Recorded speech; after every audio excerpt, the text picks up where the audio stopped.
Hello, and welcome to the Tower Coffee Hour. In this episode, we're going to give you the report on the POA Annual Meeting as part of the Mueller Governance Program. So let's go look at what happened at the meeting. It was a long one, but it was a good one, and lots of people had a chance to speak.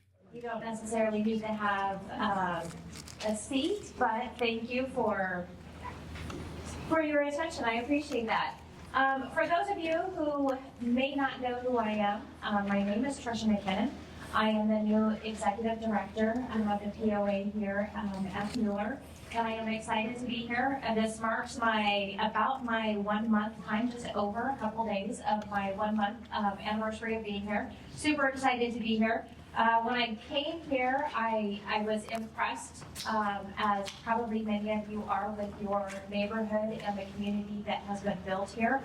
It was very warming, very connected. I felt very comfortable here, which is a huge accomplishment in the way it was designed and built, and then because of you all.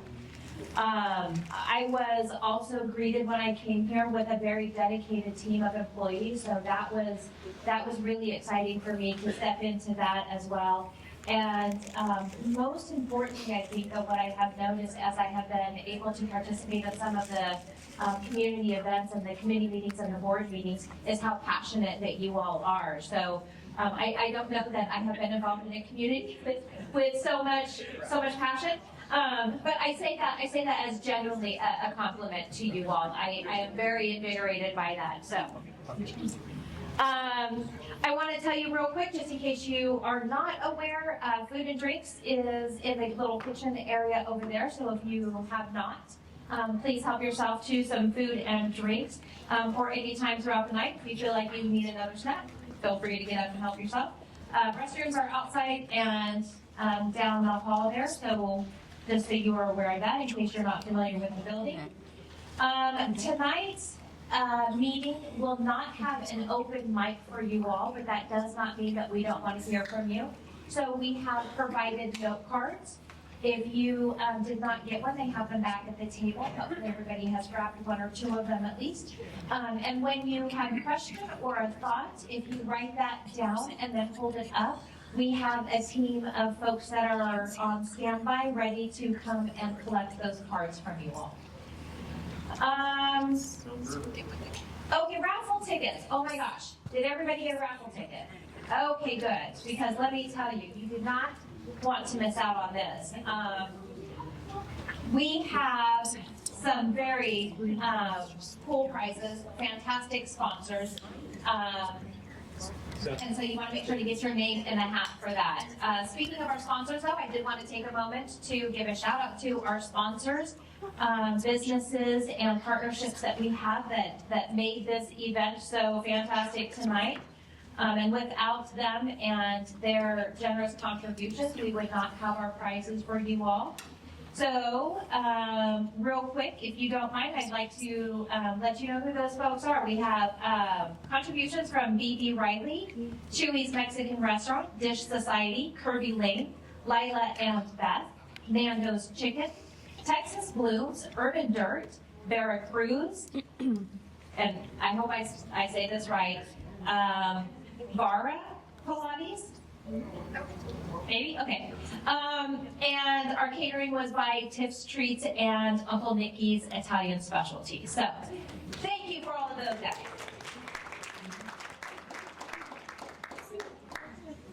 Okay. Before I move on, there is something that I wanted to take a moment to celebrate. Something that might not seem very impressive to you all, but let me tell you, it is a very big deal. We met Cohere. Yay! Yeah. If you are wondering what that means, Cohere is essentially we have enough people that have participated in this meeting, either by voting by proxy or by showing up. And we had to reach a certain number, and basically what that means is we have enough people in the room or who have participated that we can keep the business going. So it is a big deal, and that's why it matters. So that we can conduct the business tonight. at hand. So things, we have board meetings that are going to happen tonight. We have some voting results we need to get out tonight, and we wouldn't be able to do any of that without you all doing what you did to get here. So thank you all. Good job. It helps. Okay. Do we not have a? Okay. Okay, so we're just going to keep moving on. Eventually, you'll see some things up here that will hope. So you don't have to just stare at me the whole night. Oh, look, there it is! I told you it was coming. Yay! Okay.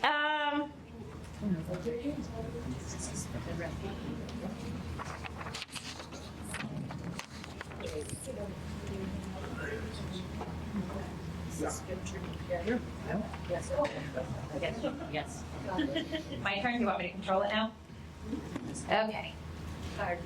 Questions, they'll be taking. Yay, this is where you're at.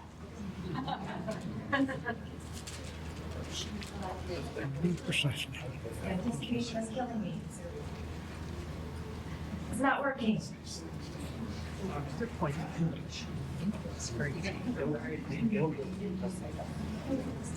Okay, if you'll just go to slide 3, that will be helpful.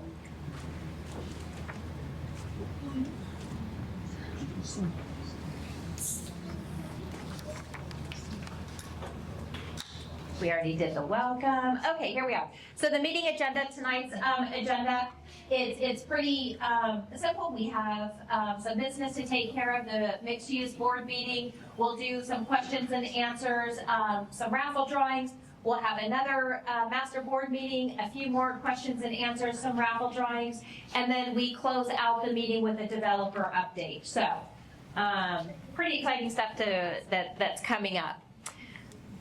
Next slide. So with that, we will move into the mixed use board meeting, and I would like to introduce the president of that, Joe Dent. Hey, Joe. Do you want this or do you want this? I'll take this one. Hope everyone can hear me. Ty, can you hear me? Preston?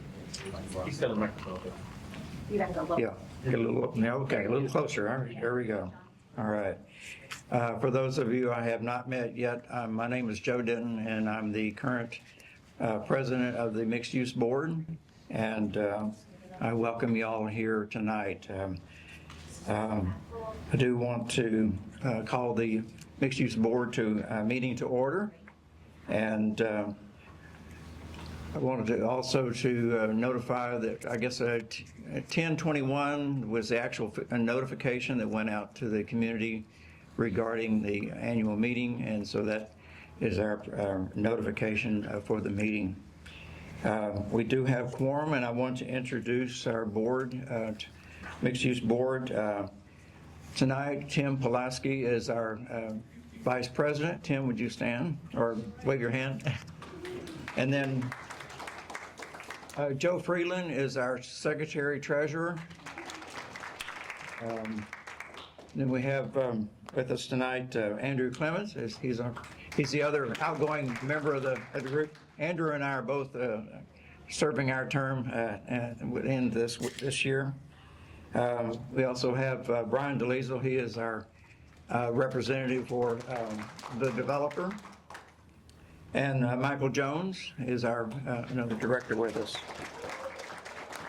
And then Karen Sharp is also our director as well. So that is our board, and as you can see, we have a quorum for our board tonight. We only have one business item tonight, and that is the approval of the minutes.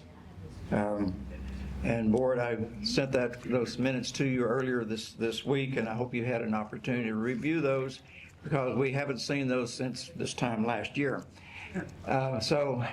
Joe, I'll move that we approve the minutes. Okay, we have a motion to approve. Do I have a second? Second. Brian, you have a second, okay. We have all those in favor? Or first off, do we have comments or questions on the minutes? Okay. With that, all those in favor, say aye. Aye. Any opposed? Okay. So the minutes pass. Next item of business. Okay, where were we on this? Or the president's report. Actually, I'm going to pick up the microphone here. I turned it off. You turned it off.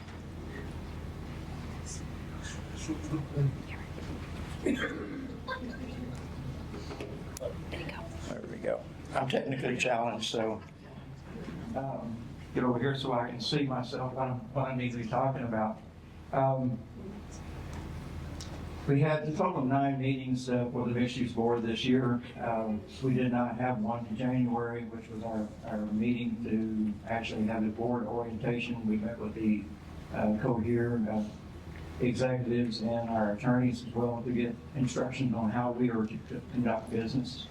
That was in the month of January.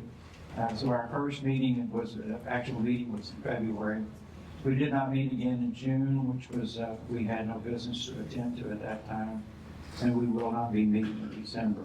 After this meeting and all the preparations for this meeting, the staff needs a little bit of break, and it does take quite a bit of effort for the staff to put together our meetings, and in the past, they haven't had to do that on a regular basis, but with this year and our new transition, one of the things that we wanted to do was try to have as many meetings as possible so that we give everybody as much opportunity to interact with the board and to present issues before the board. And in that result, we had 30 people that made comments to the board before our meeting in the public comment period. And those comments are recorded, and they are part of our discussions when we have meetings on what topics and what items are really necessary to keep this community going. And like I say, being the first year of transition, we had a lot of things we needed to address, and things we thought about, things we didn't think about. As a result of that, we had a number of special projects that resulted from that. The swim team was a special project for the crew. Andrew, Tim, and myself were the ex officios for that working group, and trying to work through the issues that the board had identified. We also had the dog park working group, and Brian DeLiesel, Karen Sharp, and myself were involved as ex officios on that also.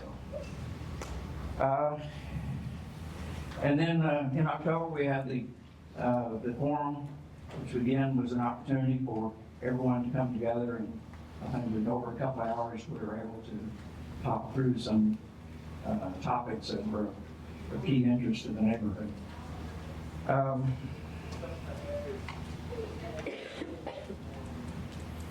also have a vision issue, so I need to. One of the things I wanted to point out is that we have tried to identify an individual within the board, one of the directors of the board, to participate with the various committees. And so we divided up the committees, and the board members would participate as ex officios to provide a resource to the committee and to provide information that would be channeled back to the board as well. And in that respect, Joe Freeland was the liaison with the Budget and Finance Committee. Andrew was with the Lifestyle and Events Committee. Tim was with the Pool Committee. And Michael Jones was with the Recruitment Committee. Karen Sharp was with the Grow Committee. And I served with the Landscape Committee. So those were all committees that we tried to provide some resources for and channel information to them.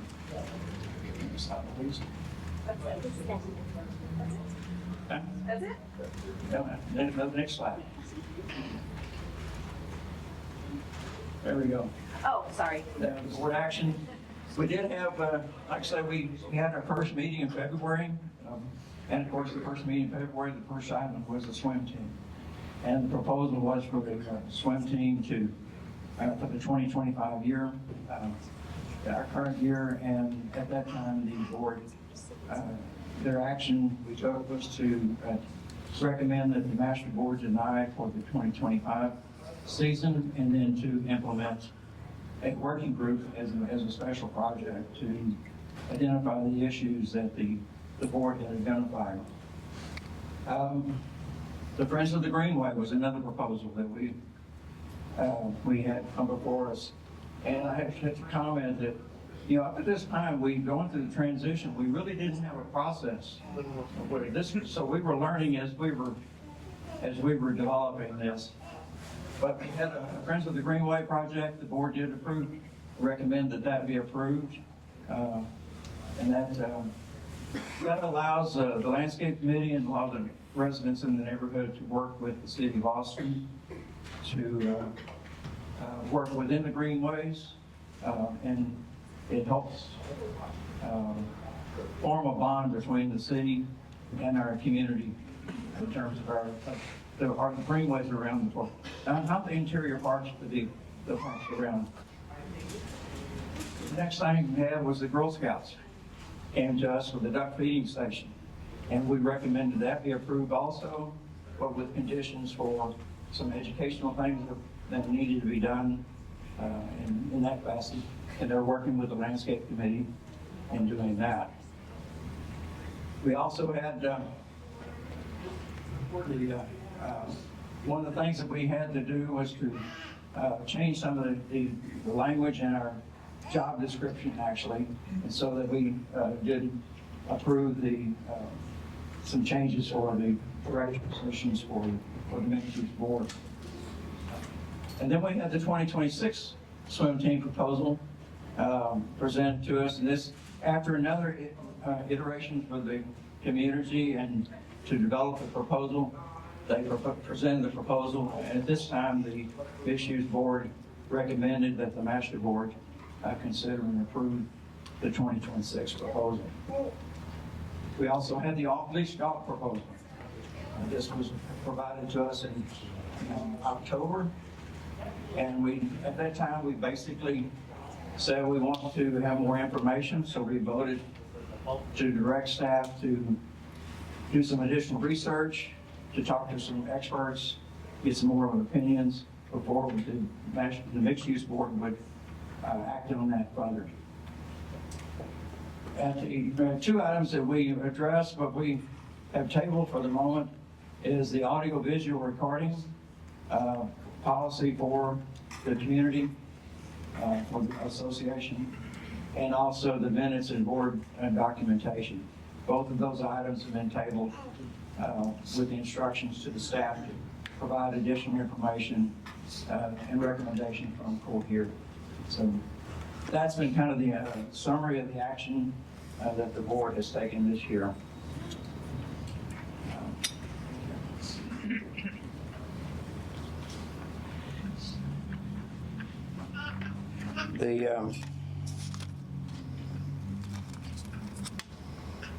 Catch up with my notes here. I think the only remaining action we have is for, turning it over to the director. We have. Thank you. So currently we have 2 open seats on this board, and each comes with a 2-year term of service. The reasons for these openings, as Joe alluded to earlier, is 2 of our dedicated board members have completed their full service, meaning that they have served 2 consecutive 2-year terms. And so the bylaws require them to take a step down, wait another 2-year term cycle, and then they are welcomed and encouraged to come back again. So at this time, though, I would like to, Joe, you're already up here, but Andrew, if you wouldn't mind coming up here for a moment, please.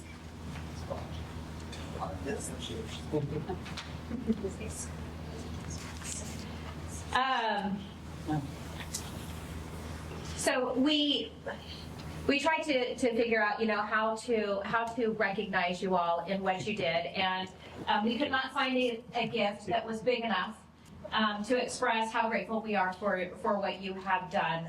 Your time, your insight, your commitment, everything that you do, you give of yourself, and it's all for the benefit of the community and to help strengthen the community.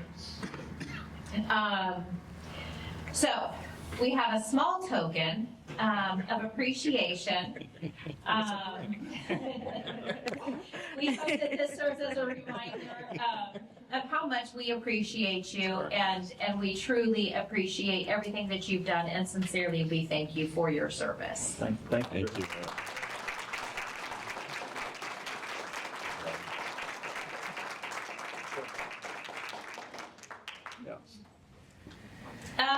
So with that, I want to also take a moment to acknowledge and thank the 4 individuals for their willingness to serve and support the community by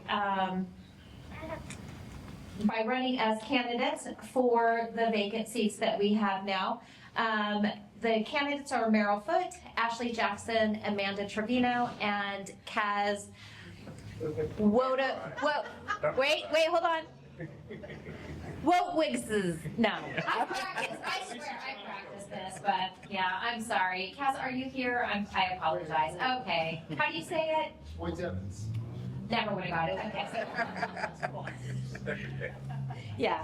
So with that, I wanted to say that for those who are not elected, because we only have 2 seats and we have 4 people running, I do want you to know, though, how much that your willingness to serve and support our community and being engaged really does mean, again, as I said in the beginning, it does take you all to make this community so great. So we appreciate that. And we hope to see you continue to lend your voice and talents in future roles and committees. So, and now, the moment you've all been waiting for. If the people are here today, I would like you to stand up if I call your name. So I'm pleased to announce the winner for this year's election for the 2 open board seats are Chris, Kaz,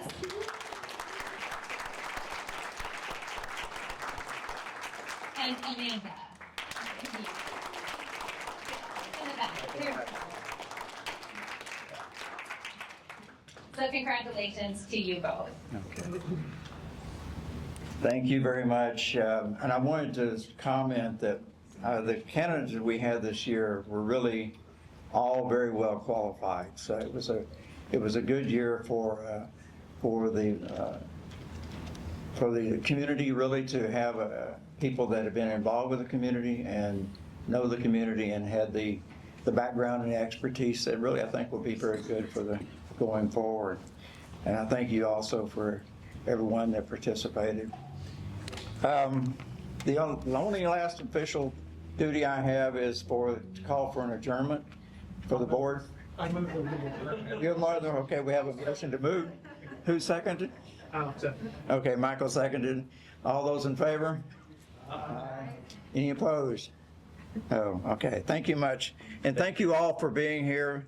We really appreciate your involvement with the community. This is you, yeah.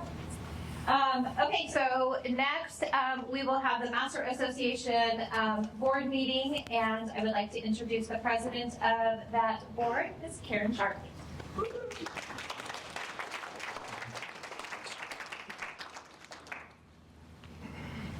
Hello, everyone.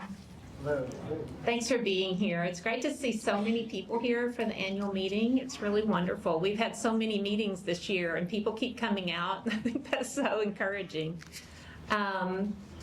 So this is an actual, Joe had the mixed use board meeting. Now we're going to have the master board meeting. We only have a tiny bit of business, but we do have a lot to talk about. So basically we will, in a moment, I'll call the meeting to order. We'll hopefully approve the minutes, and then we'll have a treasurer's report, including the budget, and a management report, a year in review, and a president's report, year in review, that includes committee reports. So with that, I will call the master board meeting to order. And as Joe didn't mention, the notice went out on October 21st. And we do have a quorum today, and I would like to identify all the board members, even the ones that aren't here. So with us this evening, we have Joe Freeland. He is our vice president and treasurer. We have Brian DeLiesel with Banbury, our secretary, Joe Denton, director. We also have other commercial members, Joe Bruce with Amley. He is not with us this evening, but he's a director. Stephen Harris with UT is a director, and Greg Weaver with the developer is also a director. So we do have a quorum, and so we need to approve the minutes from last year's meeting. So I'm looking for a motion to approve. I'll move that we approve the minutes from the 24 meeting. Thank you, Joe Freeland. I would like a second. I'll second. All right, thank you. Any discussion of those minutes? Hearing none, all in favor of approving the minutes, say aye. Aye.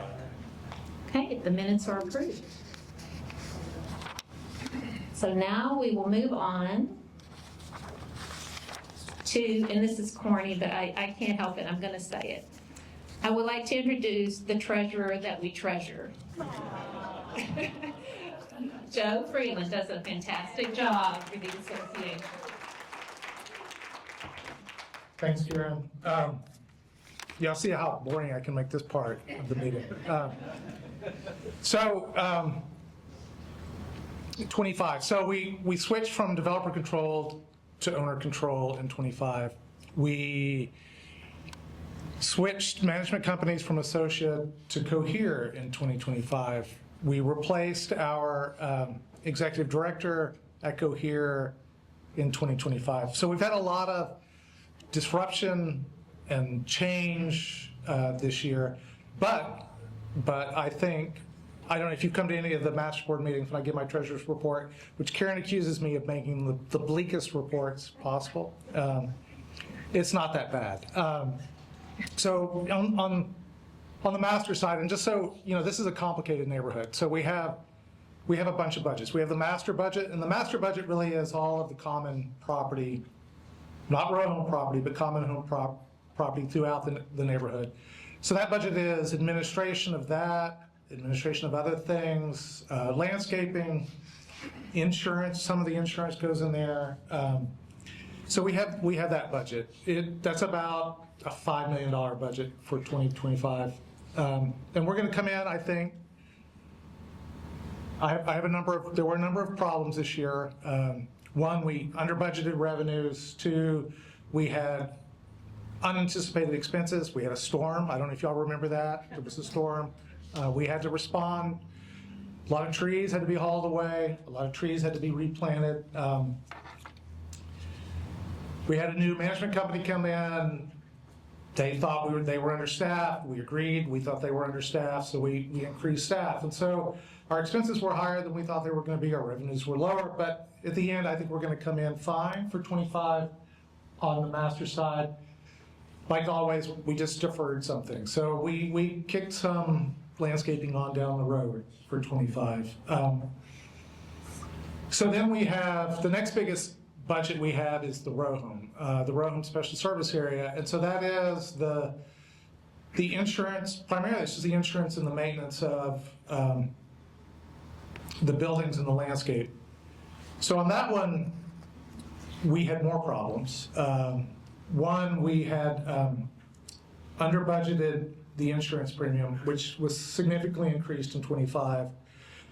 And then again, that we had storm response and other expenses that crept up.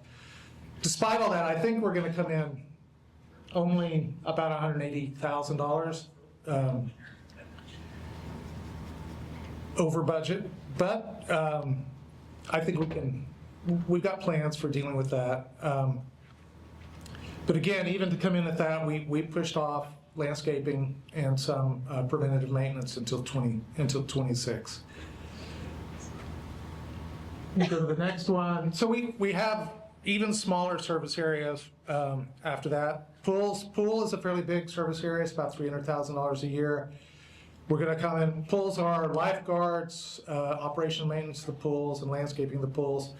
We should be fine on pools. We'll come in just a little bit over budget, but we were under budget last year, so that's fine. We did manage to add shade structures at the pools, which is a good thing, and a number of other repairs on the pools. Then we also have garden homes, cottage homes, and then garden homes. On those, our responsibility, the association's responsibility is really landscaping. And on both of those, we're gonna come in right about at budget. So 25, hopefully we'll get to 25 just fine. Now we'll go to the 26 budget, which was approved last week. And so some changes here. On Master Association, we're gonna have a $7 increase. In the Master, that's about a 13% increase.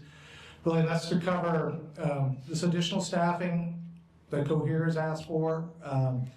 We're gonna get into some of the deferred maintenance. I don't know if y'all noticed, some of the facilities here are getting a little old and starting to need a little help. So we have some money for that. We budgeted money for asset documentation, so we might actually try to get a better handle on what we have, where it is. We also have to deal with rising insurance costs. We put in there a fairly large expectation of premium increases. And then, you know, that we talked about the committees a little bit before. I think our goal here is to have changes bottom up, come up through the committees. And so Landscape Committee came in with some fairly large requests for next year, and we managed to find some money to meet most of those. So look for improvements in common landscaping next year. So ECTC Association, Master, and Mixed Use Association, these are fees that have been $2 and $1 since the dawn of time, and those are not changing. Row home, so again, row home special service area, we're gonna have a $4 increase in that, and on that service area, and that's the base. It's a tier. For those of you who are row homeowners, this would be tier 4. Is the median base is gonna raise by $4. There, most of that is gonna go to insurance increase. One, we didn't have enough money budgeted for this year's insurance premium, and we anticipate next year's insurance premium to even go higher. And the other big chunk of that increase is gonna go into landscape rehabilitation. Again, Landscape Committee came with a proposal to refresh a lot of the tired, older row home landscapes, and then where's Bill at? There's a 5-year plan, I think, to go through all of the row home landscapes over time. Shop home really is the same increase as row home, and for the same reasons. Cottage homes, if you're in cottage home, you're lucky, no increase next year. Garden homes, we have a $7 increase, and that's to reflect additional landscaping that we're planning on doing on garden homes. So we have a new special service area, Tower View service area, and that'll be a new assessment of $20 a month. And then pool, we're gonna have a 50-cent increase on the pool assessment. That's to repair pool lighting, repair lap lanes at John Gaines, which are always broken, and to replace some damaged furniture. We are going to do additional work at Gaines on out of reserve funds. So if you want to look at and I want to thank Diane Garish, who's here, who's the chair of the Budget and Finance Committee, and she helped me. They gave me these nice graphs, and so I thought I would throw those in here. This sort of gives you an idea of what the makeup of that budget looks like. You can see 41% of it is administrative, 38% of it is landscaping, and then smaller percentages going down from there. And then for row home, it is shocking, but it's almost 3/4 of that is, actually more than 3/4 of that is insurance, followed by landscaping. And with that, that's the end of my treasurer's report. Yes. If this applies to you, stand up. If you have lived here for more than 15 years, stand up. Wow. Nice. Look at that. If you have been to the Thinkery, stand up. Wow. that's even more impressive. If you have or know someone that is or has attended Marshall Middle School, stand up. Nice. Okay, if you have attended the inaugural Harvest Fest, stand up. Yay! Look at you all. All right, and the last one. If you plan on attending the annual tower lighting coming up next month, stand up.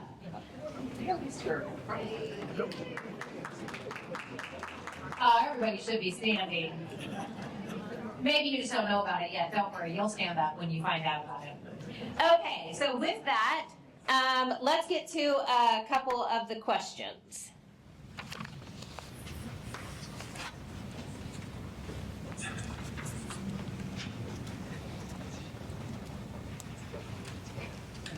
John Cisneros. John is our Director of Assets. So John, there's a question about the maintenance of the sand volleyball courts. So would you like to speak to the plan for the next meeting?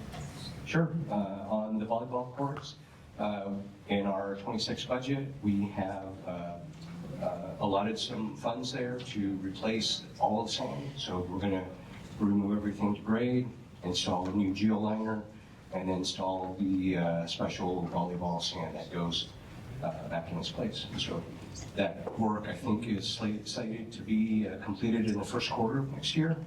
And so expect for next spring being able to enjoy volleyball there. Thank you, John. Okay, we have a couple of questions about the special assessment for the row homes. One individual would like a ballpark estimate for the special assessment.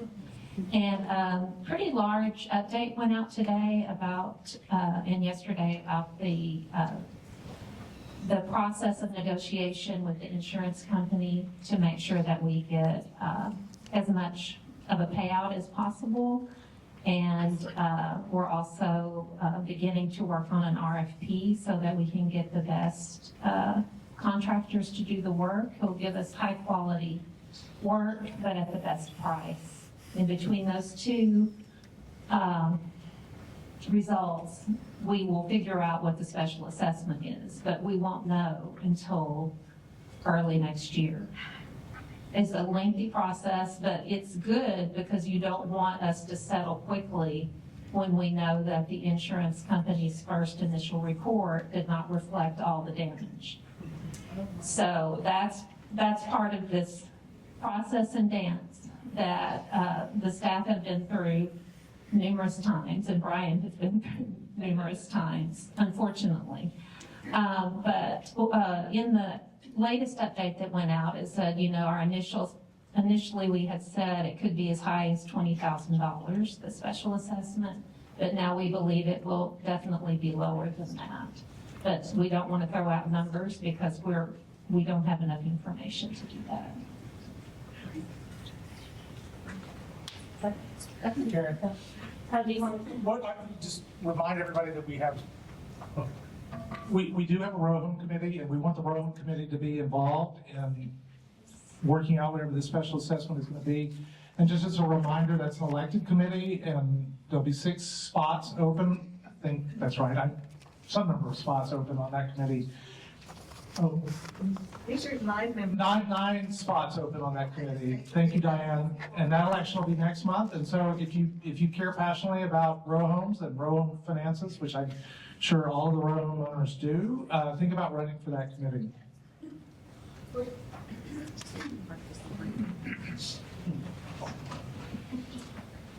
There you go. Thank you. Okay, so moving along, this is the part where I get to tell you about what all has been happening kind of behind the scenes. So since April, our Cohere team has been very busy. They are tending to detail solving problems and caring for the spaces that make Mueller such a special place to call home. To give you a little peek at the people who make all of this happen, Some of you may recognize their friendly faces when you see them out in the community. But I wanted to share a video that really kind of highlights not only the people behind the scenes, but really why this community is so special.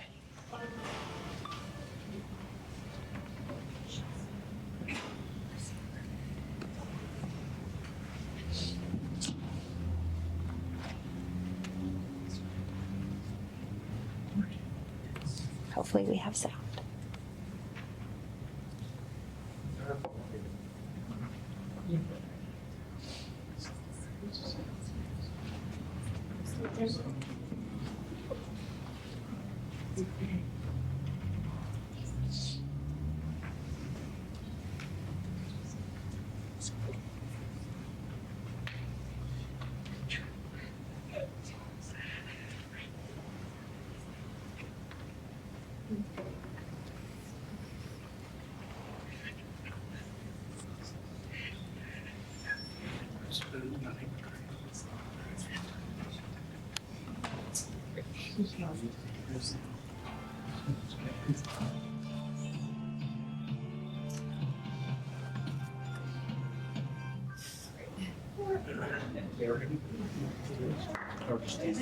I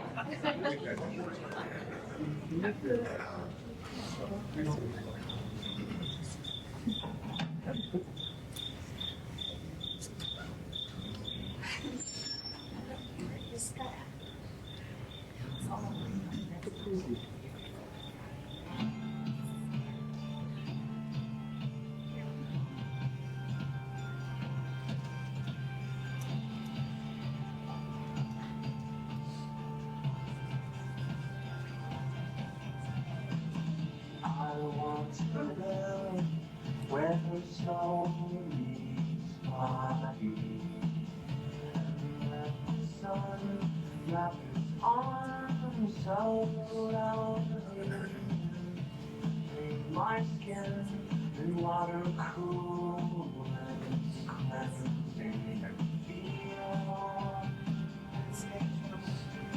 Feel what it's like to be you. My head as a greyhound station, where I set my thoughts far off destination, so they may have a chance of flying where they're far more suited than me.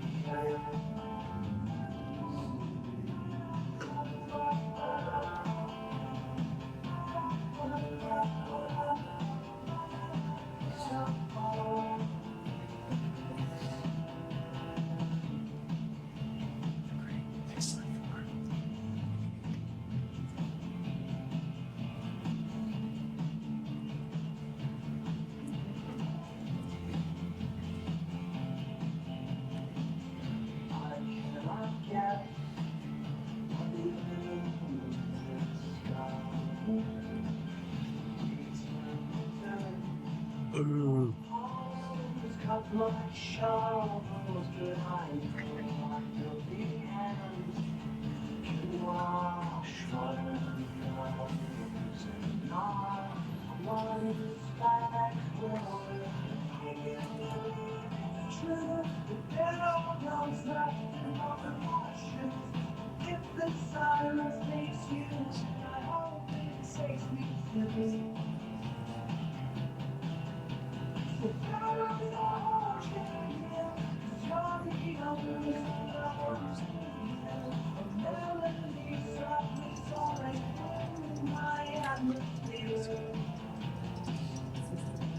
When it slowly inspires,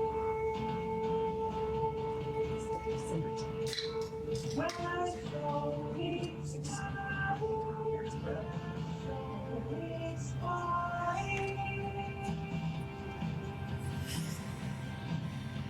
And I feel the light, the devil was nothing but ashes.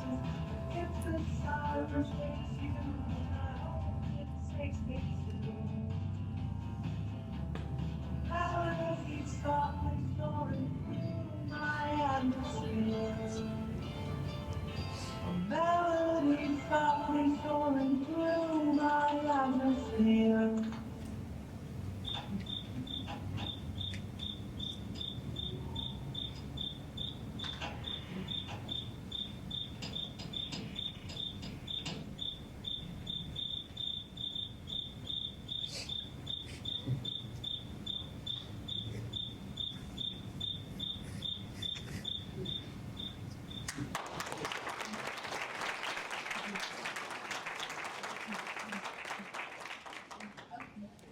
as you can tell, the pride runs deep. And for our team, we have, I think, just about everybody here from our team, and I would like to have them come up so that you all can see the people that are behind the scenes that are making everything happen that might not otherwise have a chance to say hello to you all.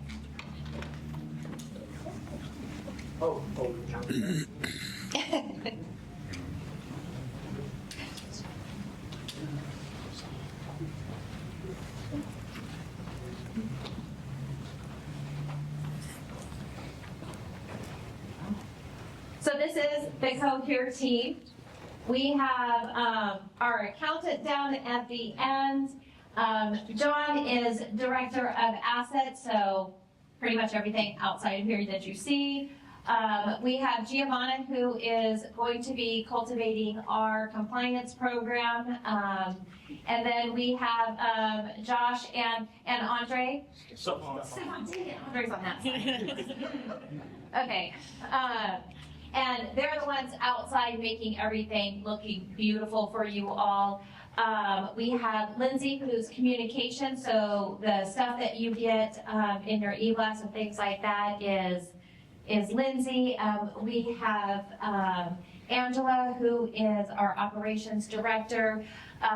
On this end, gosh, I'm horrible with names, but don't worry, I have them all. So we have Roger, who is landscaping, so everything outside that looks so beautiful is, under his charge. Tom is responsible for maintenance, so whenever anything breaks or is wrong, we have Tom coming out. Myrna is our engagement person, so everything that we do that you have so much fun at is a result of her efforts. We have Ben, who is our lead porter, who makes sure that everybody's where they need to be, and then we have Andre, and we have Andre who also supports Tom over there with our maintenance stuff. So this is your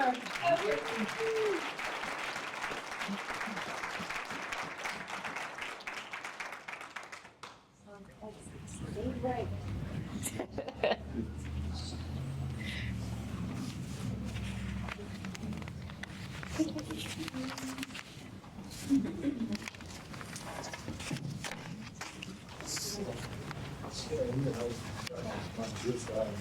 Okay, so getting into the management report, we're going to start off with our facilities and maintenance.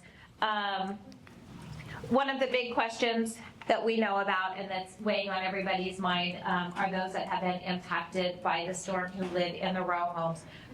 Karen gave an update. There was information that went out. I do think that it is important information for folks to have and to be aware of. So if you are not or have not signed up for the communications, please do so. The life@mueller.com.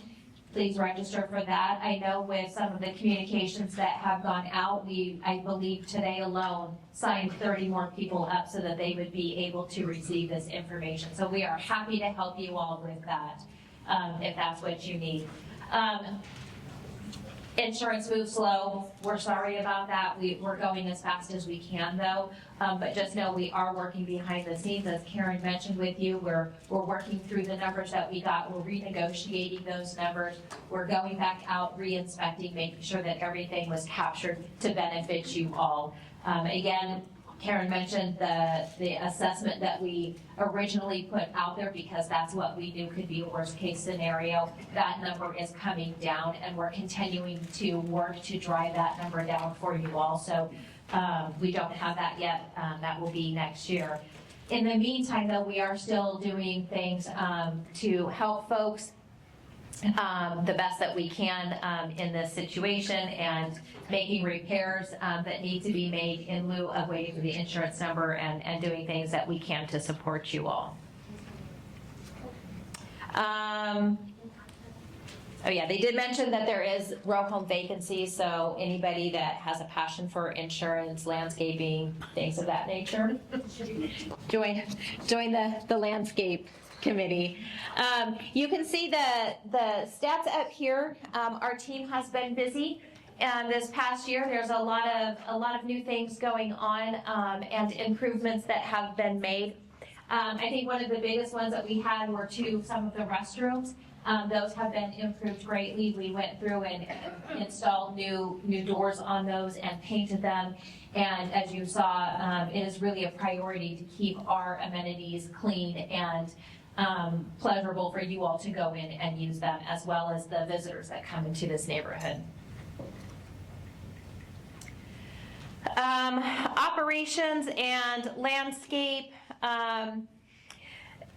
Again, a lot of numbers up here. Our online engagement is one of probably the big ones that I want to highlight for you all. Our system through Vantica is how you reach us and how we respond back to you. If there is a time though that you put something in there and you don't have a response, we do get a lot of traffic through that platform. So, reach out to us and let us know, hey, I submitted something, what's going on. We're here to help you, but sometimes, we're not as fast as responding as we'd like to be, and that is a goal to get better at that.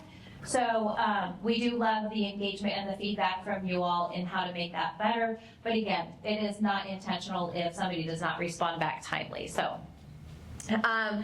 The trees, we talked about the trees, nearly 100 trees have been planted, replanted, and we have over 2,500 row home plants that have been replanted as well.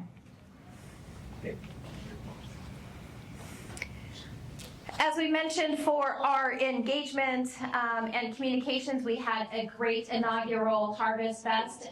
For those of you who came out and participated in that, it was a wonderful event. There was a lot of participation from the community businesses around the area, as well as the residents that showed up and participated in that. It was a really fun time.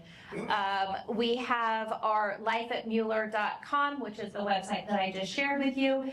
Currently, we have over 1,400 users. There's a weekly Friday e-blast that gets sent out, and for the notices that we send out through, we have 70% engagement. That means people actually click on them to see what we have sent them. So pretty good numbers in that.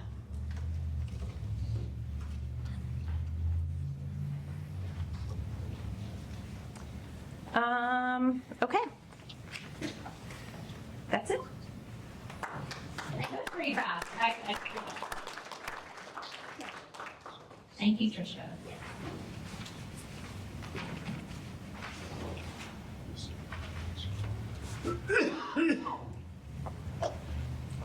I want to talk a little bit about the transition and some strategic plan highlights. And some of the master board activities, and importantly, our committee activities. So there's been a lot that both Joes mentioned about all the transition related things, and I think everybody's very aware of that. The board's changing, the new management company, and creating our first strategic plan.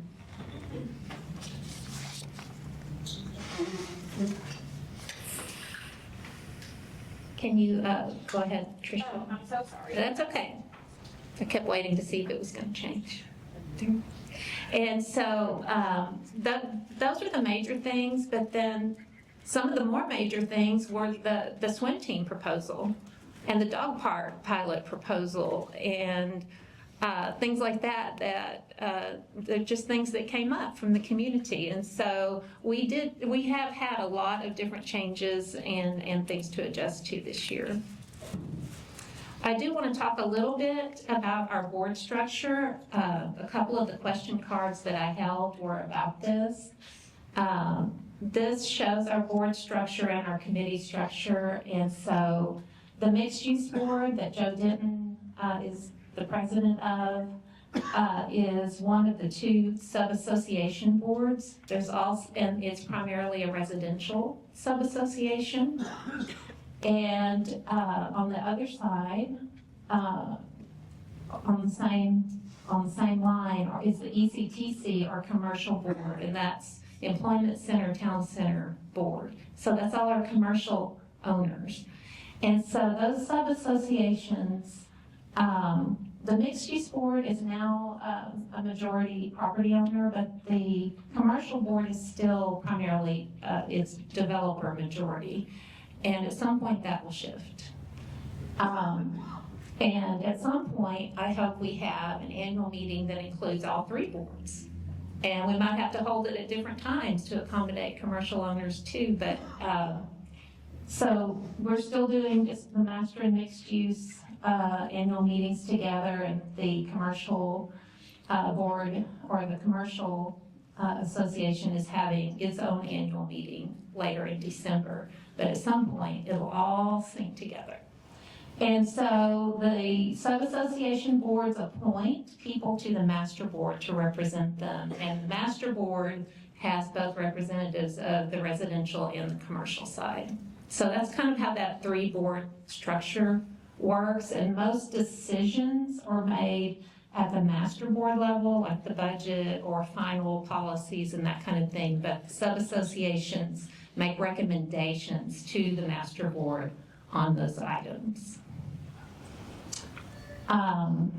We also have all those committees, and at the bottom of the chart, that advise the boards. And so we have a huge number of volunteers in the POA, and it would just not work without the involvement of all the volunteers. So thank you.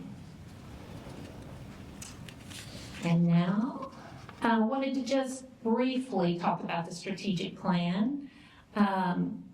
We have our first ever strategic plan for the POA. Before that, most of the planning was implementing the master plan for the community. And so this transition year, we decided we needed to have a strategic plan for the POA moving forward that builds on the good work done to date, that aligns with our original goals. And so all that has been published to the community. It's 21 pages. Everyone was invited to give feedback. And guess how many comments came back from the community on the strategic plan? 0. Oh man, you got it right off the bat. I was hoping somebody would say 500. No, we didn't get any comments back, but I have, had comments just in conversation that people do appreciate having a strategic plan. But I wanted to just highlight a few of the important things that are priorities that are reflected in the plan.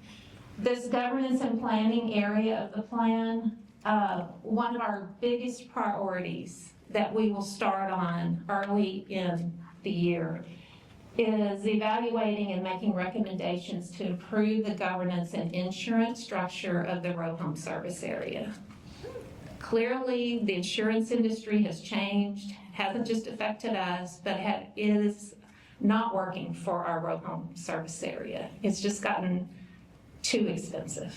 And so we are going to make whatever structural changes we can make to improve the situation there. And corporate Cohere is helping us by doing some benchmarking with other communities, newer communities that have attached home service areas and how they've structured their insurance.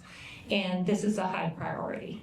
So I want you to know that that's one of our highest priorities. We also really have to do a review of our governing documents before, while we still have the cooperation of the developer in making those changes. And we have made some changes in the past, and now we need to do a more comprehensive review and catch anything that we need to before we completely transition and the developer's not here.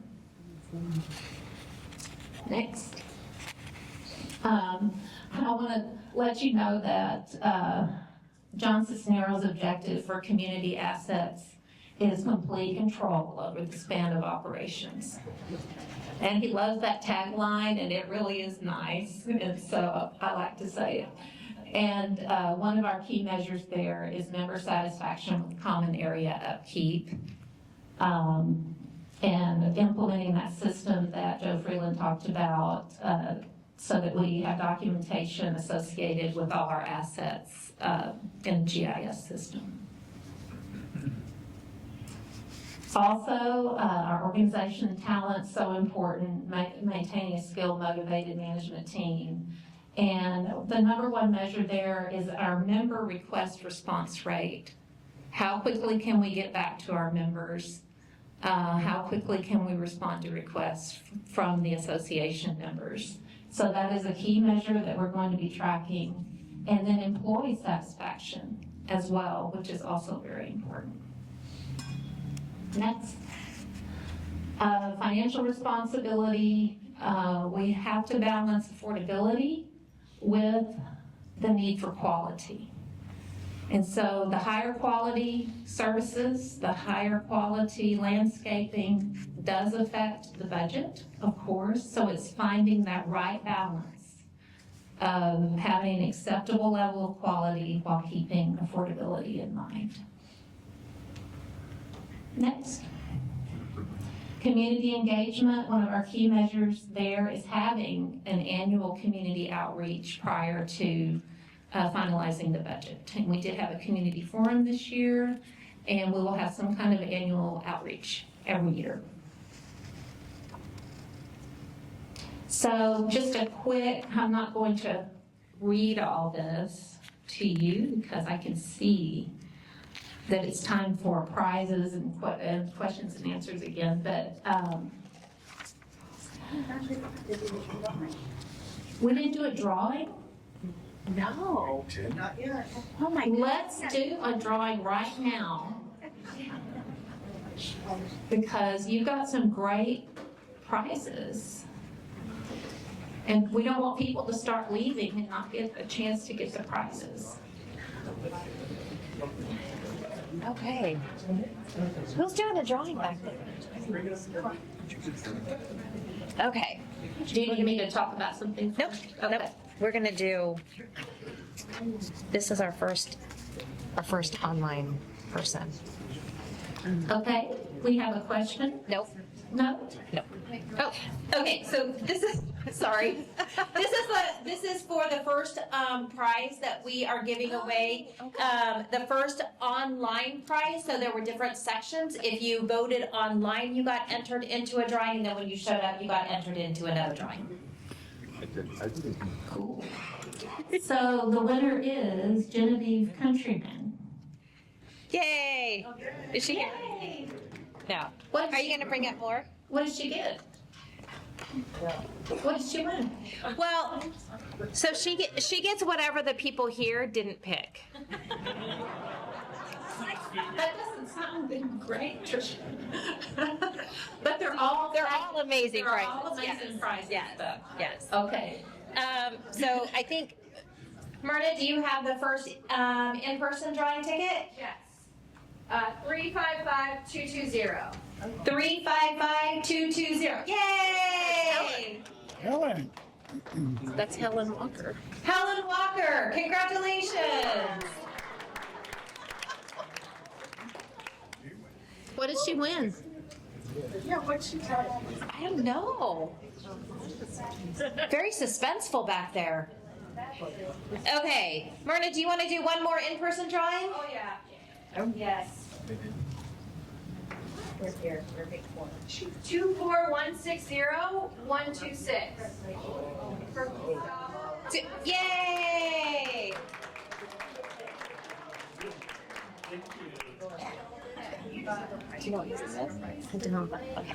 Unfortunately. Okay, then Karen's going to read the next online winner. The next online winner is Danielle and Eliza Ching. Yay! Yay! What did y'all get? Tell us. For the online prizes, takes $50 to Dish Society. Yeah. And $50 off your next spa experience at PO Med Spa. Nice. What's I got a Veracruz $50. Wow. Very nice. You, sir. I got ready.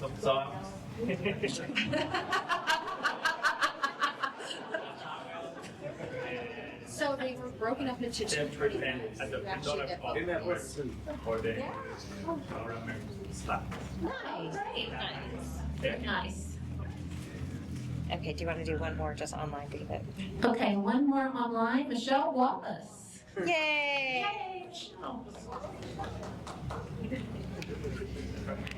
Okay, we're going to go into question and answers. Is that where we're at? We can do some questions and answers. Oh, no, we're still on board activities. You want me to wait? Okay. Yeah. All right, so just a quick summary of the master board activities. I wanted to kind of highlight the policies that we approved this year because as transition year, we wanted to make sure we put the policies in place that we need to move forward in a reliable way and in a repeatable way. So we approved a policy on spending and procurement. Very important to have standards there. A policy on board communication, including the use of social media. A policy on future row home special assessments to ensure that we use the established tiered structure that's in place for special assessments as well as the regular assessments. And the Lifestyle and Events Committee made many recommendations on event management for the neighborhood, and those were approved by the master board. A policy on how we consider community recommendations. People have mentioned in some meetings that, well, the swim team process was so different from the dog park process. Yes.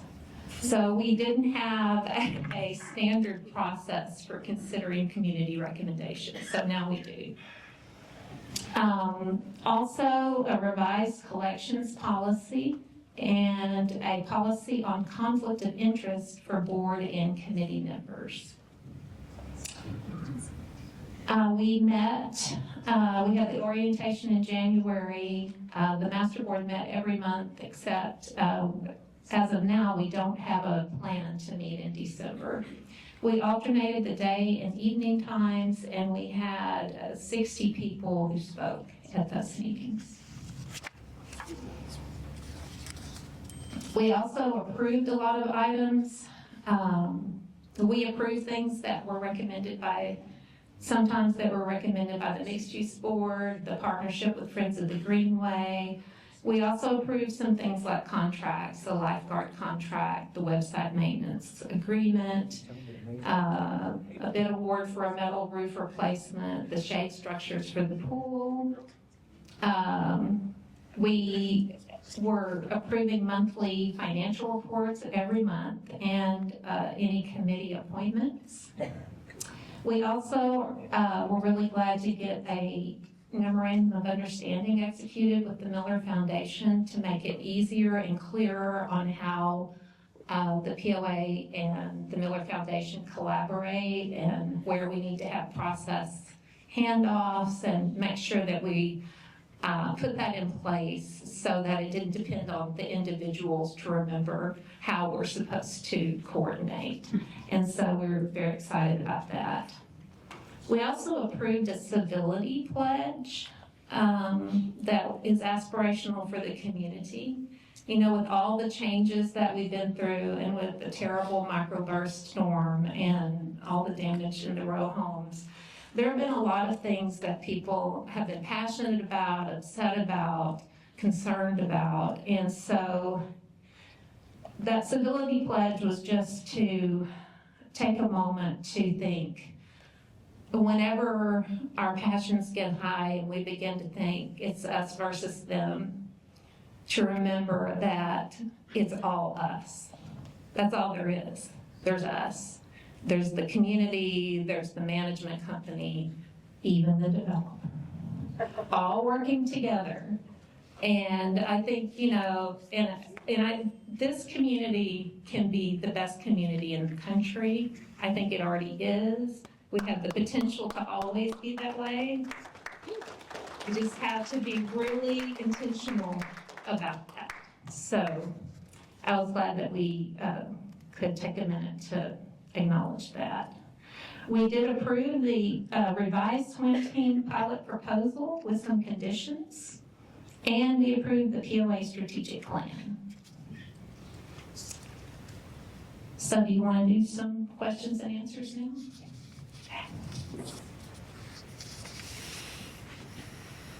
And we won't forget the raffle drawing.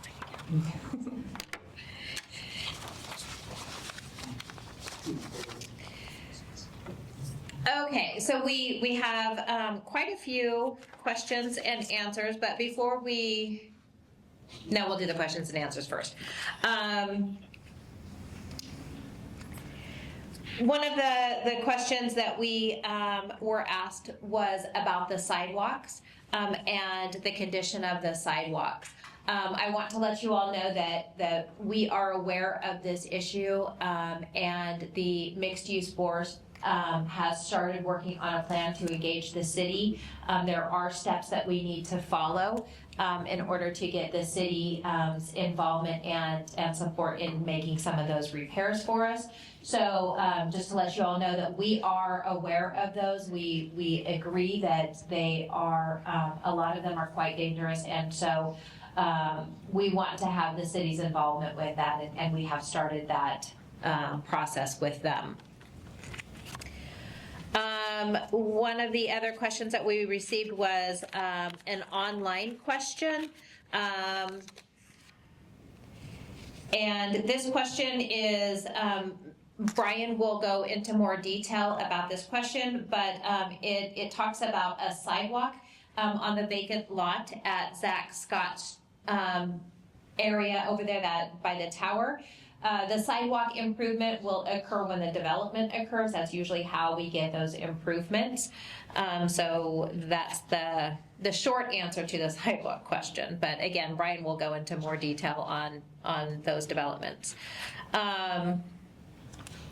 Another question that we have that came from having to do with the website. The question is, why don't we include life@mueller.com site address in the Mueller Messenger? I'm not quite sure, to be honest, if that's something that is not added but seems simple enough to add, then it's something we can do. So thank you for this suggestion. The next one that we have,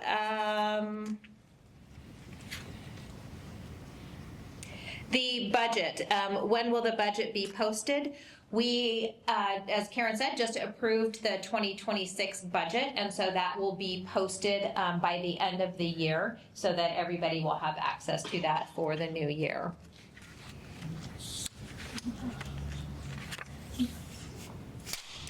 There was a question in here about the insurance for condos. Just so you all are aware, we do not manage the additional HOA or insurances or assessments that come to you from those locations. So I can't answer that question. That's something to talk to the association in those condos management for that.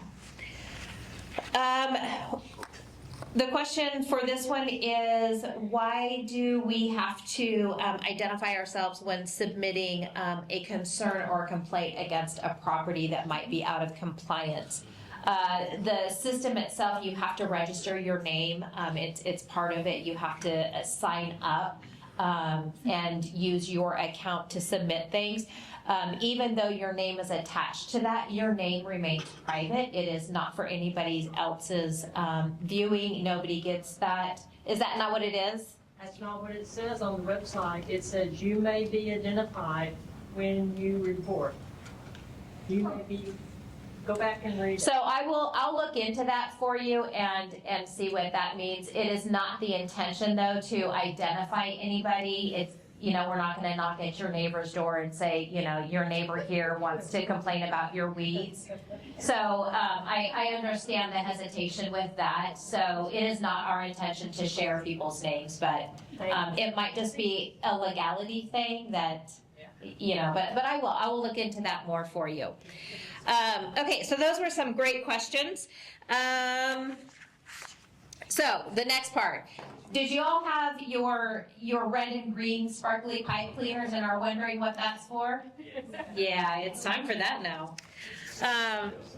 Okay, so, yep, that's exactly what it is. It's a yes or no. It is time for another community moment. So, I'm going to ask you all a series of questions. And if the answer is yes, hold up the green one. If the answer is no, hold up the red one, and let's see how much y'all know about the area. The first one, Mueller has earned more than 40 accolades for innovation. Yeah. Yay! Absolutely correct. You want to know who from? So some of them is from the Texas Society of Architects. Some of them is from the Natural Home Magazine ranked Mueller first for America's best green build neighborhood. Bike Texas named Mueller its development of the year, just to name a few. The first family moved into Mueller and lived on Emma Long Street. Okay, yes, that is very true. The school district opened Dr. General Marshall Middle School in 2022. Oh, I love that. We have some wrong answers. No, it opened in 2023. Yeah. And then the last one is the Performing Arts Center is the first district-wide fine arts facility in the 134-year history of the Austin Independent School District. Yes, good job. You know your stuff. So just a fun fact though, the state-of-the-art venue serves more than 84,000 students at 129 schools, so pretty impressive. There is going to be one more opportunity for some questions and answers after the next segment that Karen does. So if you have any more questions or whatever, we still have a few up here to answer, but if you have any more, now's the time to get those in. Oh, drawings. We need to do drawings again. Oh my gosh, I almost forget. Jeez. Okay, ready? Yes. Okay, another online.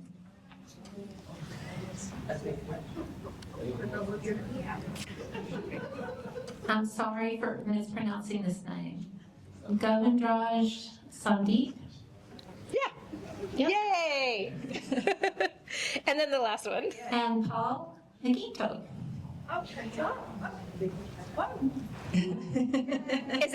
Is Paul Aguito here? But his wife. Oh, yay! Well, good. See what happens when you do online? Go pick a prize for him.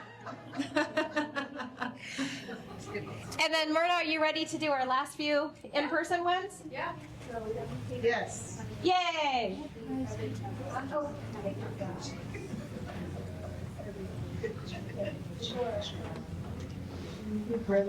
Giovanna, pull a tag. We're all dying waiting.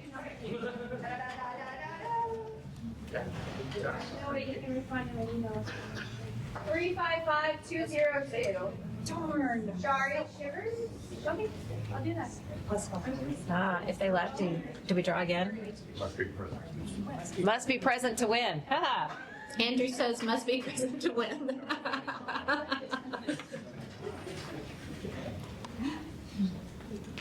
Taylor Stockton, 355198. Yay! Yay!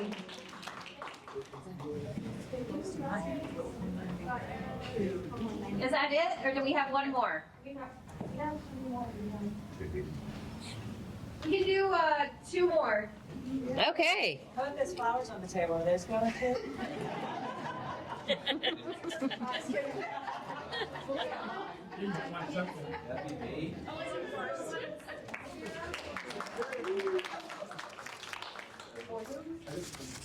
Can you ride with me? Willa and Beth or Nando? $50.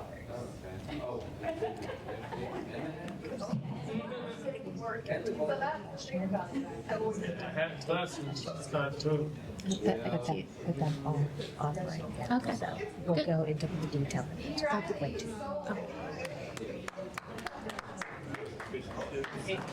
Yay! Last two. Aiden Barrows and Mitch Kimball fight. Yay!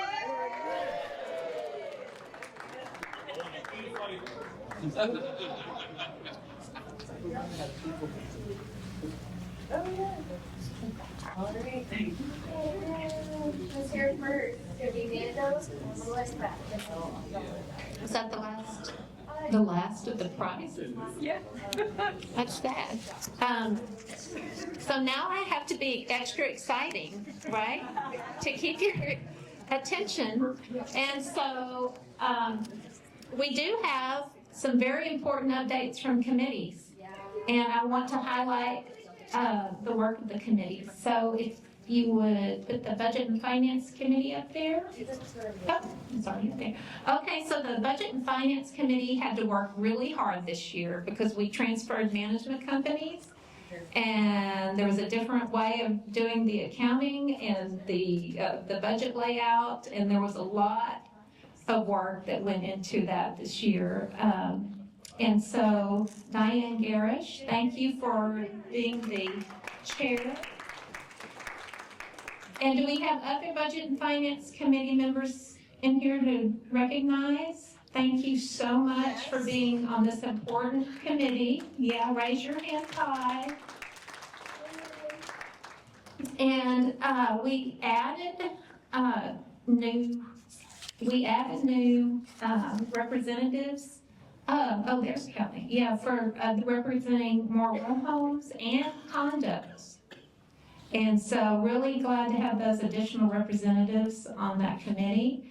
At the community forum, the committee led breakout sessions at the community forum on the master pool and row home budgets. And so thank you for that. And they recommended the 2026 budget to the master board.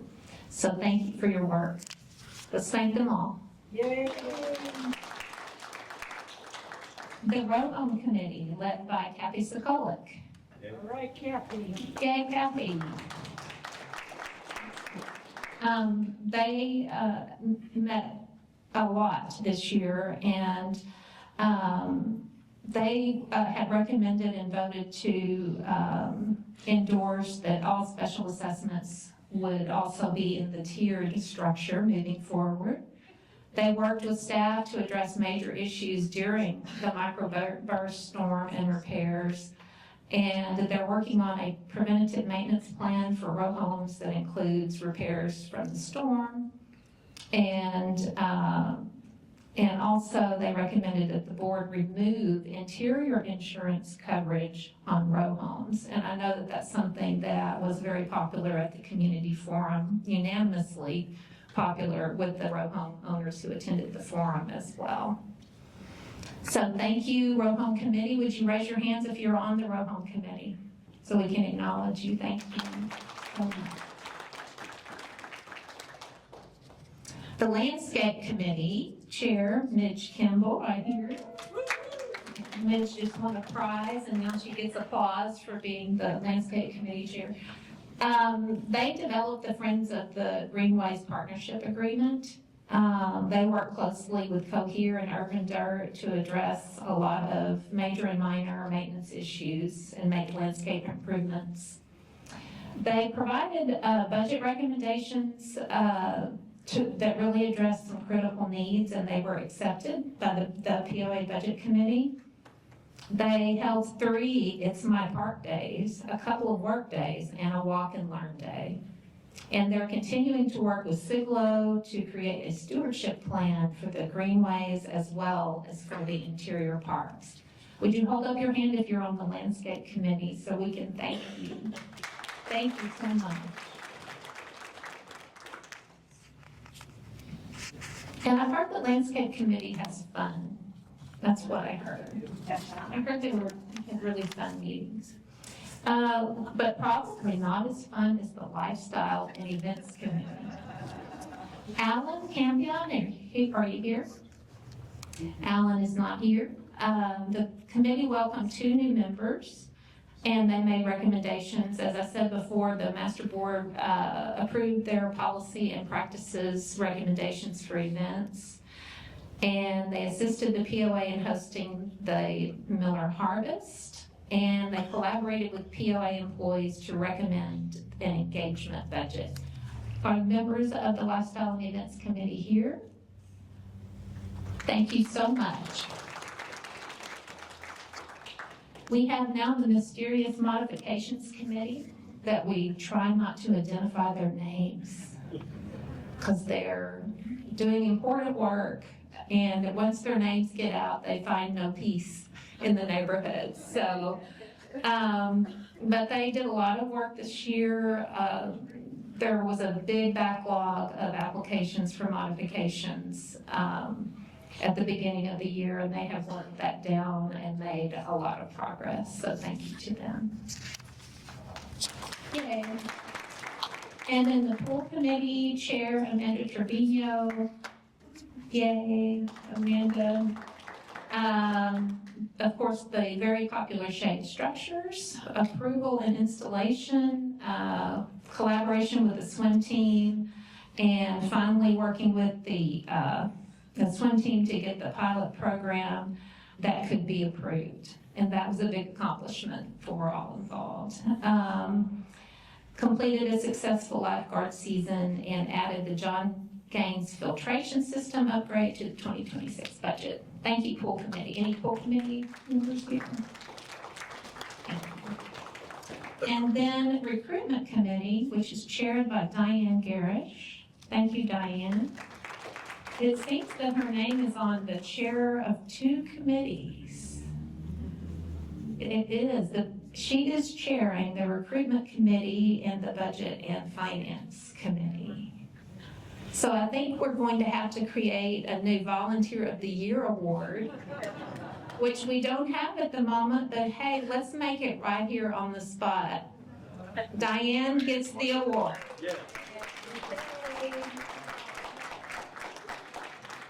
Oh, and Martha's bringing her a present. You get the flowers. Excellent, I love it. I love it. So other recruitment committee members are here, I saw, and yes, there's Jeff and Allison. Yeah, thank you for all you've done. They have hosted recruitment tables at M&A events, and they have gotten applications at 28 applications for 8 committees, and new members came from that, and they recruited candidates for the mixed use board. We got great candidates, and they also coordinated the 2nd annual mixed use board candidate forum, which was great for the community. Thank you so much. And with that, my very lengthy update is concluded, and so now if there's any additional questions that you want to address? Yeah. Or I can use this one, it doesn't matter.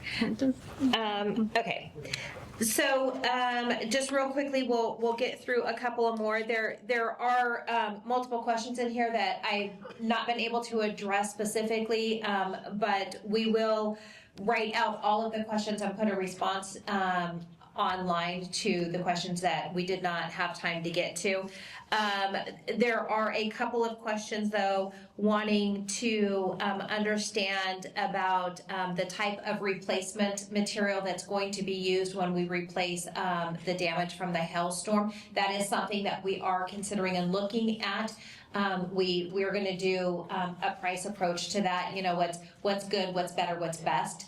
And then that information will be brought back to those people that are impacted by it, and they'll look at that, and a decision will be made with their input on that as well. One of the other questions is regarding responses again, about when you guys are engaging, you're not getting responses. communication, answering phones, things like that. All I can say to that is, I hear you. That has been one of probably the loudest messages that I've heard. There's a few of them, obviously, but that one is resonating with me mostly.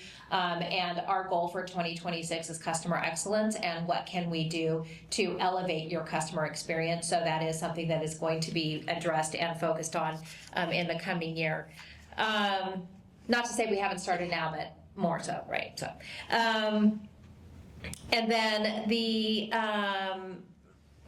question is about security, and why don't we advertise the security's phone number as a way for you all to contact them. I will say, if there is a need for an emergency situation and you need support, your best number to call is 911 at that moment if you feel that something is of nature that is threatening you. If it is something that has already occurred and the threat is no longer there, but there is something there that needs to be reported, then I believe 311 is the number for that. So it is those numbers are by far better than the security. We do have a question about cost benefit analysis and looking at how much some of these extra services cost for us, and that is another thing that we'll be diving into in 2026. And then the last one that we have is, do we have advocates pushing back on the hailstorm claim? And I think that we've mentioned that several times throughout the evening, but I thought it was worth repeating that yes, we have received the initial response from the insurance company. We are pushing back on that. We are going back out there. We're doing additional inspections, and we are capturing things that the insurance company might have not captured when they came out and done it. So yes, we do have not only internally, but we do have people that are experts in the industry that are supporting us in this and fighting on your behalf as well. And that's all the stuff that we're doing to try and drive down that assessment fee that we talked about earlier. So with that, do you have anything else? Oh, you gotta close out your meeting. I have to adjourn the meeting. Yeah, there we go.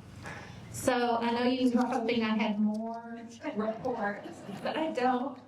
So I need a motion to adjourn the meeting. Quickly, motion to adjourn. And thank you, Brian, second. All those in favor? Okay. Then we are adjourned. The master board is adjourned, but hang around for the development proposal, the development report.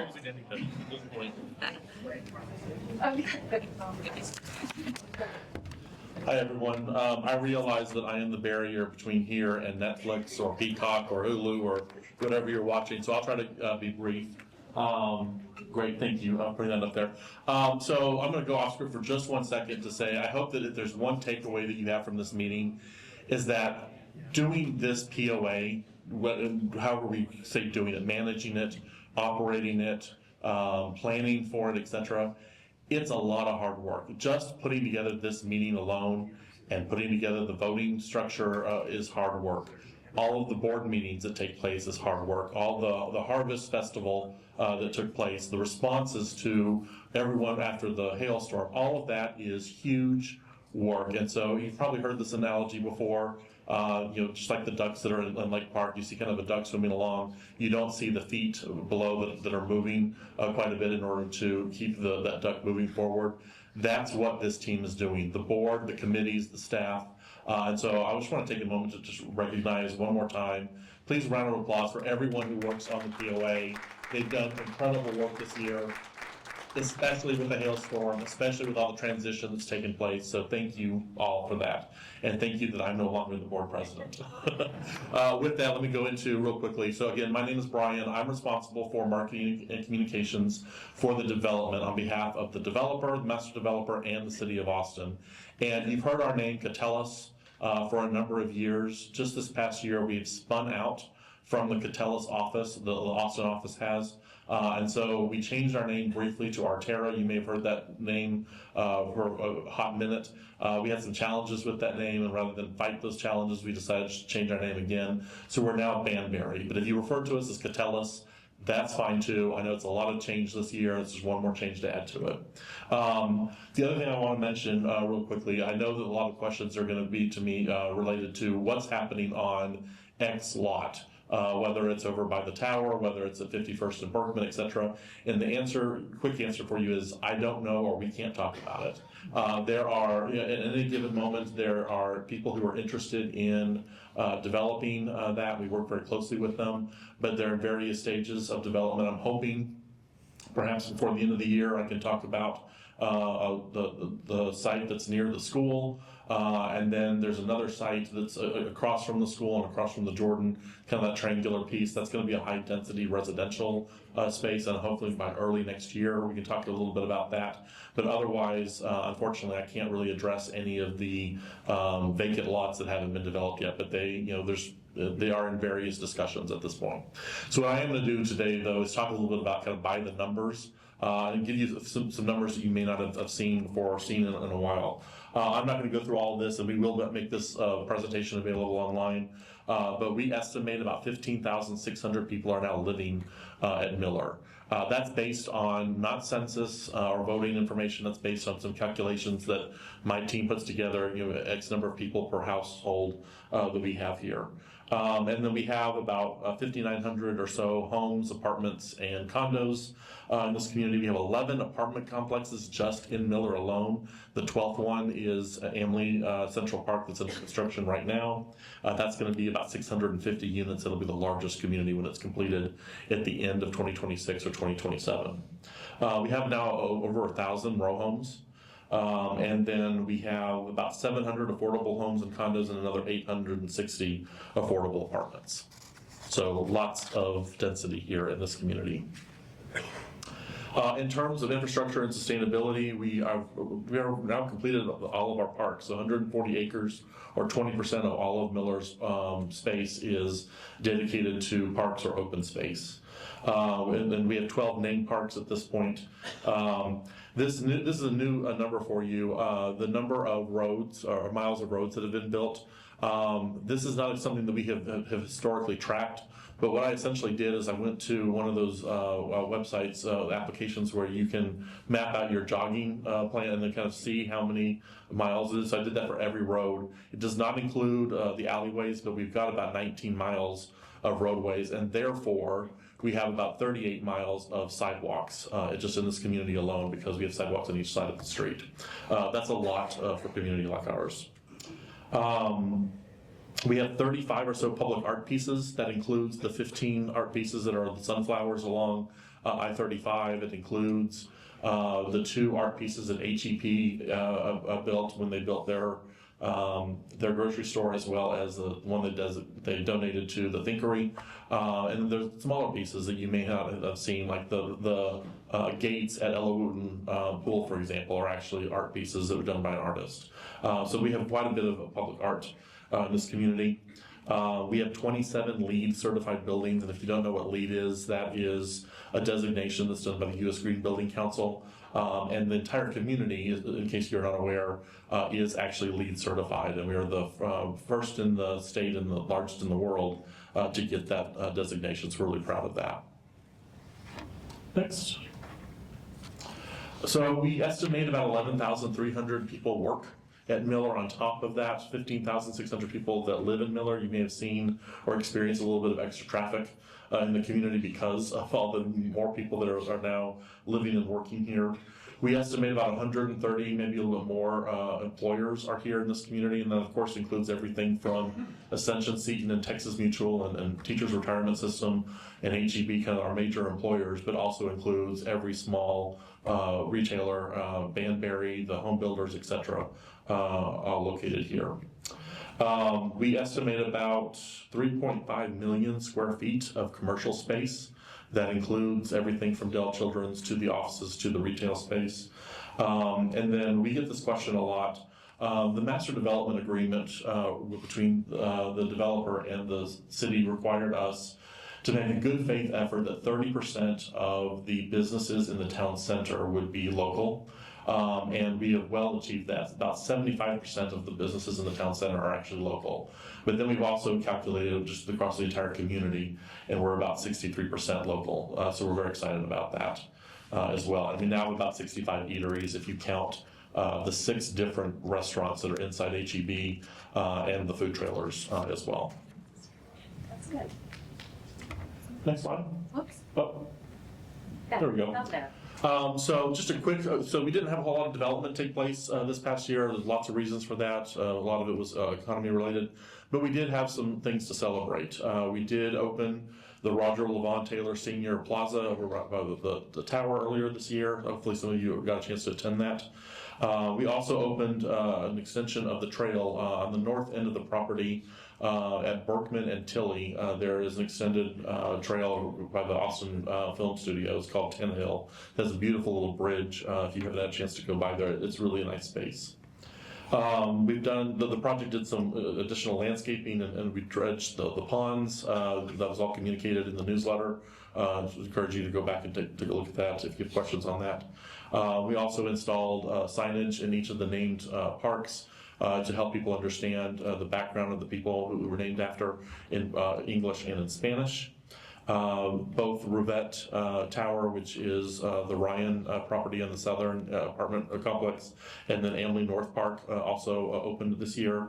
Austin Modern Lofts completed, and this has always been a little bit of confusion. It took me some time to figure it out as well.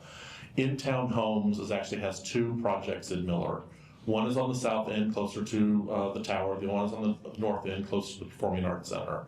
Within each of those two projects, there's two projects within there. So on the south end, Austin Modern Lofts is the row homes, the attached 3-story homes that are kind of facing the Southwest Greenway.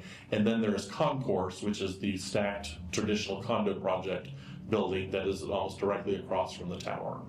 On the north end, there's a collection of 8 shop homes that are going to be for sale here very soon, as well as a condo project called Iris. And in each of those projects, there are affordable units in the mix of the market rate units in there. But the Austin Modern Lofts condos on the South Project are the ones that have opened at this point. We announced Icon Homes, and they're building some 3D concrete homes in the community, which we're excited about. TRS officially moved in finally with all of their employees. And then we have a lot more businesses that have joined or will be joining the community, and that's our next slide here. I'm not going to read all of them to you, but just to give you a couple examples. I think there were a couple questions that came in, the status of a few of them.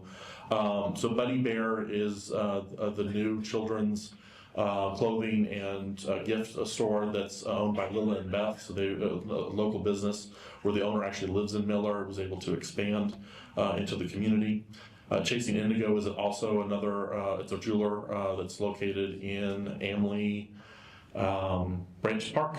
And they also live in the community as well. Hop Dottie, I know people are really excited about that. I don't know when they're supposed to open, but they are under construction, so I'm thinking it's probably going to be an early next year time frame on that. La Mezca, which is the mezcal bar that's next to Veracruz, is now open.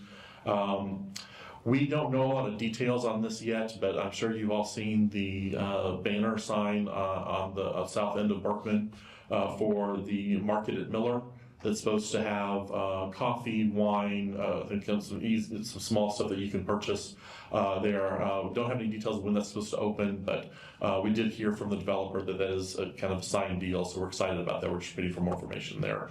You may also have heard a rumor or seen something in the Austin Business Journal that Royal Blue Grocer is supposed to come into the new Amley project that's under construction right now. We have not heard directly from Amley or from Royal Blue on that. I think Austin Business Journal got that information from maybe a permit that was filed with the city.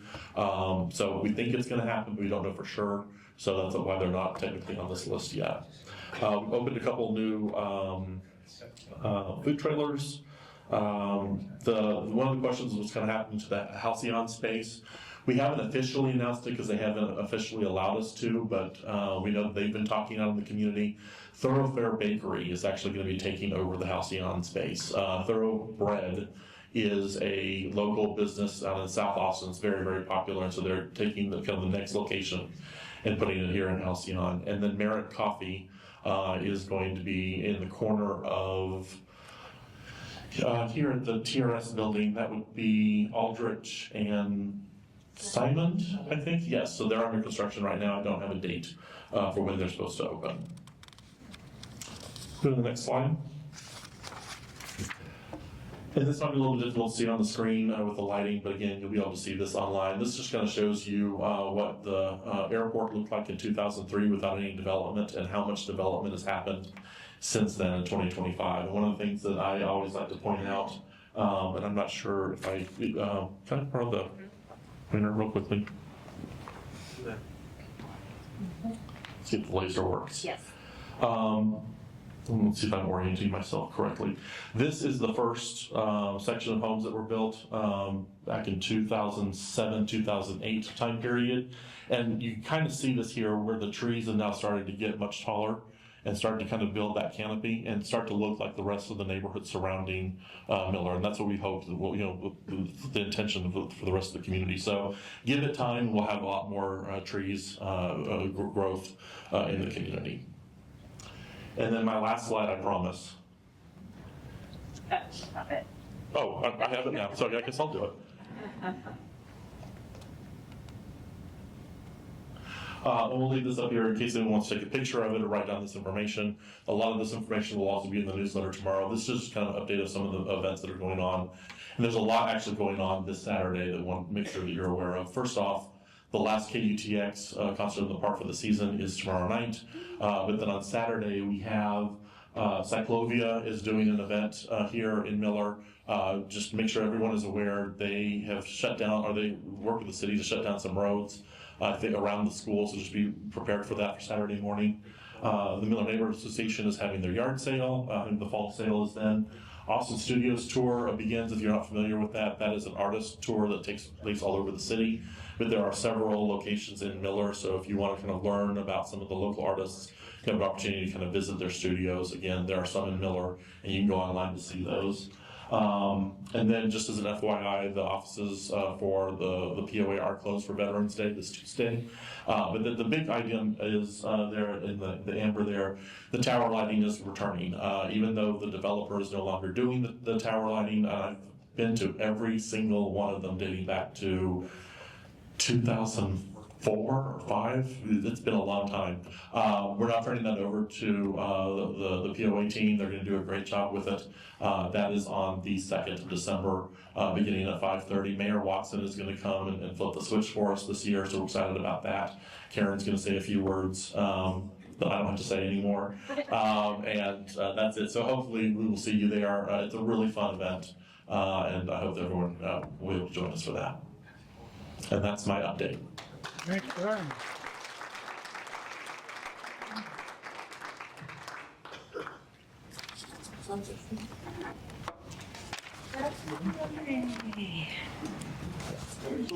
I don't know what else is I have left to say. I think we've given you guys a ton of information. If you want to come back and look at it, it will be available online. As I said, we will get the rest of the questions that we did not have time to answer fully put online as well for you all. Again, thank you for coming. We appreciate you. Have a great evening. There might be an extra sandwich if you need a midnight snack. Walk through the kitchen area on your way out. That's it. That takes care of this year's meeting, and I'm looking forward to what comes up in the new year. Please subscribe and press like, and we'll bring you more news of the Mueller neighborhood on the Tower Coffee Hour. Good evening.